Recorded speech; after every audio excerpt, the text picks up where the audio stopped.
জনাইছো এই মুহূৰ্তৰ এক গুৰুত্বপূৰ্ণ খবৰ। বিশ্বনাথৰ চুৱাগুৰি চুইচ গেটত চাঞ্চল্যকৰ ঘটনা। পানীত উপঙি থকা অৱস্থাত উদ্ধাৰ এটা মৃতদেহ। একাংশ স্থানীয় লোকে প্ৰত্যক্ষ কৰে মৃতদেহটো। পিছত আৰক্ষীক খবৰ দিয়ে স্থানীয় লোকে। আৰক্ষী ঘটনাস্থলীত উপস্থিত হৈ তদন্ত আৰম্ভ কৰে।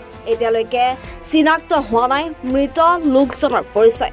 পুনৰবাৰ জনাইছো বিশ্বনাথৰ চুৱাগুৰিৰ চুইচ গেটত চাঞ্চল্যকৰ ঘটনা। পানীত উপঙি থকা অৱস্থাত উদ্ধাৰ এটা মৃতদেহ। একাংশ স্থানীয় লোকে প্ৰত্যক্ষ কৰে মৃতদেহটো। পিছত আৰক্ষীক খবৰ দিয়ে স্থানীয় লোকে। আৰক্ষী ঘটনাস্থলীত উপস্থিত হৈ তদন্ত আৰম্ভ কৰে। এতিয়ালৈকে চিনাক্ত হোৱা নাই মৃত লোকজনৰ পৰিচয়। চুৱাগুৰি অন্তৰ্গত 1 নম্বৰ মাথাউৰি মূৰত চুইচগেট মূৰত মানে ডেড বডি এটা নদীত ৰখি থকা আমি পাইছোঁ ৰাইজে। ৰাতিপুৱা মোক ইয়াৰ পৰা কোনোবা ফোন কৰিলে, 2-3টা ল'ৰাই কৈছে আমাৰ ইয়াত ডেড বডি এটা আহিছে, আহি এনেকৈ ৰখি আছে। তাৰপিছত মই ৰিভাৰ থানাক জনাইছোঁ। আমাৰ ৰিভাৰ ষ্টাফ আহিছে, আহি তদন্ত কৰি আমি চিনাকি কৰিব পৰা নাই, এনে ডেড বডিটো ইয়াত ৰখাই থোৱা হৈছে। এতিয়া অচিনাকি হিচাপে আছে।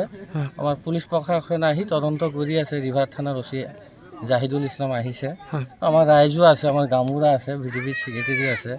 সেইখিনি আমি লৈ এতিয়া কি কৰে নহ'লে 7টা মানত ফোন কৰিছোঁ।